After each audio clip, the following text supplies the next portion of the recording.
CapCut video editing chapter 13 में हम लोग देखने वाले हैं जो हमारा कुछ कुछ बचा हुआ टॉपिक्स है उसको। तो सबसे पहले जो एक बचा हुआ टॉपिक है वो है एडजस्टमेंट लेयर्स।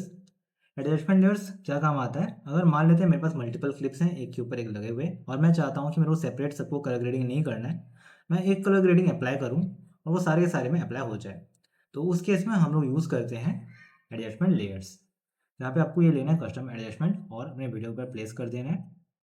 और जैसे आप प्लेस करोगे आपके पास सारे ऑप्शन जो कि ऑलरेडी हम लोग कलर ग्रेडिंग में देख चुके हैं वो सारे ऑप्शन आ जाएंगे। बस डिफरेंस ये है कि अब इस लेयर के नीचे जितने भी वीडियोस हैं उन सब के ऊपर सेम एडजस्टमेंट अप्लाई हो जाएगा और इसके ऊपर वाले जो रहेंगे उस पर अप्लाई नहीं होगा, जो कि हम लोग ऑलरेडी समझ चुके हैं। और अगर मान लेते हैं आपको कोई पर्टिकुलर 3 या 4 वीडियोस के ऊपर इसको अप्लाई करना है तो आप क्या कर सकते हो कि उन वीडियोस को सिलेक्ट करो, एडजस्टमेंट लेयर को सिलेक्ट करो और एक कंपाउंड क्लिप क्रिएट कर लो।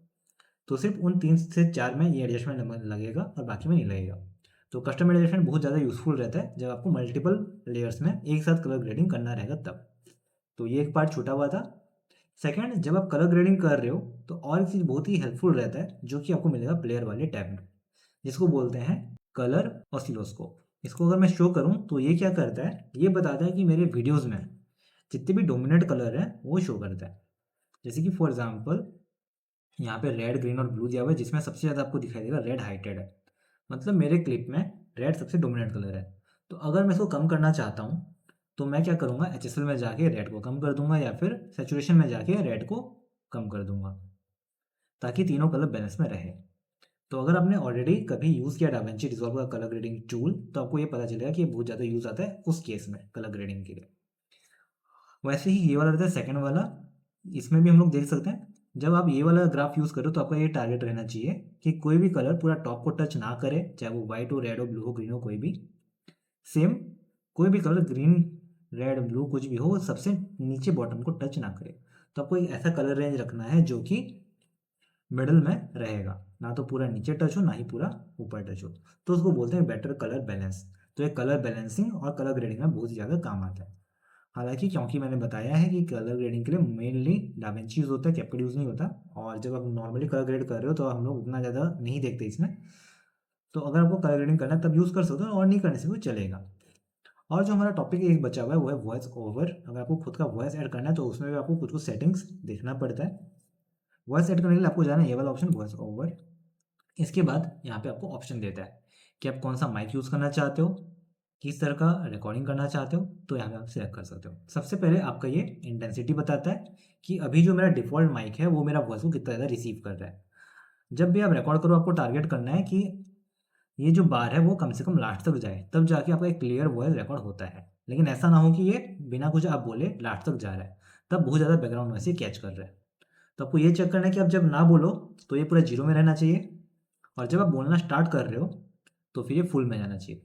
इसका मतलब होता है ये आपका वॉइस एकदम क्लियर ले रहा है और कोई भी बैकग्राउंड नॉइस को ये कैच नहीं कर रहा।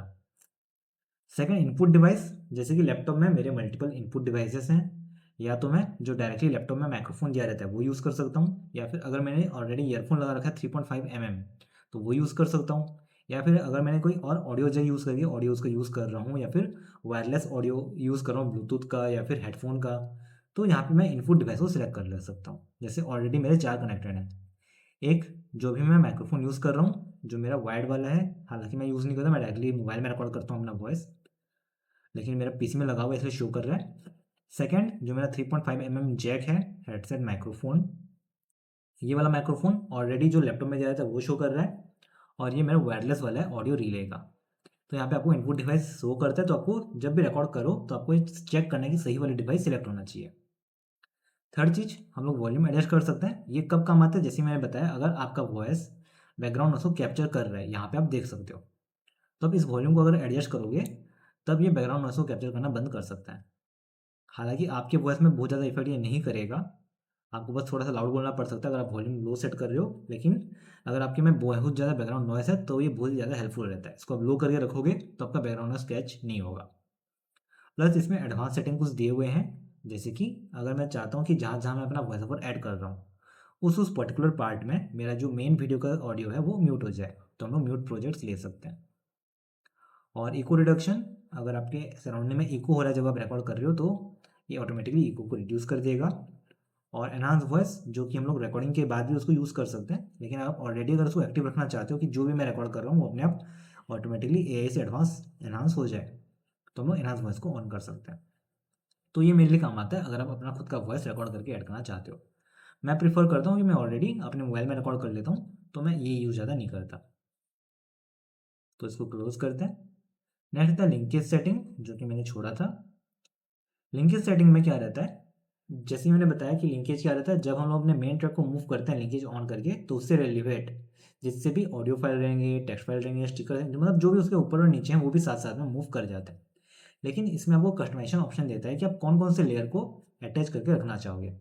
मान लेते हैं मैं चाहता हूँ कि मेरे सारे ट्रैक मूव हों, लेकिन ऑडियो फाइल जो है वो वहीं का वहीं रहे, चेंज ना हो। फॉर एग्जाम्पल अगर आप एक दूसरा एम्बियंट साउंड यूज़ कर रहे हो और आप चाहते हो क्लिप तो मेरा रीअरेंज हो, लेकिन मेरा जो एम्बियंस वाला साउंड है वो वही का वही रहेगा, बैकग्राउंड साउंड, तो उस केस में आप यहाँ पे जो ऑडियो वाला ट्रैक है उसको डिसलेक्ट कर सकते हो, या फिर साउंड इफेक्ट्स का अगर लेयर है तो उसको डिसलेक्ट कर सकते हो, या फिर टेक्स्ट टू स्पीच को डिसलेक्ट कर सकते हो। कोई भी लेयर अगर आपको पर्टिकुलरली लिंक करके नहीं रखना है तो हम लोग सिलेक्ट और डिसलेक्ट कर सकते हैं। ये रहता है लिंकेज वाला सेटिंग्स। और आखिरी जो हमारा बचा हुआ है वो ये है लेआउट। जैसे मैंने बताया था कि हम लोग लेआउट को चेंज कर सकते हैं। अगर मेरे को मीडिया पैनल को सेपरेट रखना है तो मीडिया पैनल को मैं इतना बड़ा कर सकता हूँ। ये कब काम आता है, जब आपके पास ढेर सारा फाइल हो एडिट करने के लिए। आप एक कोई शॉर्ट मूवी बना रहे हो जिसमें आपके पास 50-60 क्लिप्स हैं या फिर उससे ज़्यादा भी क्लिप्स हैं, इस केस में आप अपने मीडिया पैनल को बड़ा कर सकते हो। या फिर अगर आपको एट्रीब्यूट्स वाला पैनल को बड़ा रखना है, ये वाला, तब आप ये एट्रीब्यूट्स ले सकते हो। और अगर आपको वर्टिकल रखना है तो वर्टिकल ले सकते हो। इसके अलावा आपके पास और एक ऑप्शन रहता है, अगर मैं डिफ़ॉल्ट में ले आऊँ तो मैं कोई भी पैनल को ऐसे सिलेक्ट करके अलग से ड्रैग करके भी फ्लोटिंग पैनल के हिसाब से रख सकता हूँ, जो कि फ्लोट करते रहेगा, कहीं भी अटैच नहीं रहेगा। तो वो चीज़ भी हम लोग कर सकते हैं। और प्लस यहाँ पे आपको और भी ऑप्शन देता है कि मैं ऐसे अगर इसको बड़ा कर दूँ तो ये फुल स्क्रीन में आ जाएगा। और अगर रिस्टोर करना रहेगा तो यहाँ पे आप ऊपर जाओ और रिस्टोर कर दो, तो ये वापस अपनी जगह में आ जाता है। तो ये चीज़ भी हम लोग कैपकट में कर सकते हैं। और सबसे आखिरी जब आपका वीडियो रेडी हो जाए तो आपको एक्सपोर्ट सेटिंग करना पड़ता है। तो यहाँ से अगर आप एक्सपोर्ट में जाओगे तो यहाँ पे भी आपको बहुत सारे ऑप्शन मिलेंगे। पहला रहता है आपका फाइल का नेम, जहाँ पे आप फाइल का नेम दे सकते हो। एक्सपोर्ट टू मतलब ये फोल्डर आपको कहाँ पे एक्सपोर्ट करके रखना है, वो फोल्डर सेलेक्ट हो सकता है। फिर रहता है वीडियो सेटिंग्स, जिसमें आपको रेजोल्यूशन पूछता है। कैपकट में 4K तक सिलेक्टेड है, मतलब आप चाहो तो 4K में भी इसको एक्सपोर्ट कर सकते हो। फिर रहता है बाइट रेट, यहाँ पे 3 रहता है, लोअर, हायर और रिकमेंडेड। और अगर आपको खुद से कोई सेट करना है, आप अपने हिसाब से एमबीपीएस सेट करना चाहते हो तो कस्टम ले सकते हो, जिसके बाद हम लोग खुद से मेंशन करेंगे कि मेरे को कितना केबीपीएस चाहिए। तो मैं मोस्टली हायर यूज़ करता हूँ, मेरे लिए वो परफेक्ट रहता है। बाकी वीडियो का कॉर्डेक यहाँ पे 3 रहता है, सबसे ज़्यादा वही यूज़ होता है H.246 या फिर जिसको बोलते हैं H.264, तो यही आपको रखना है, ज़्यादा कुछ नहीं करना है।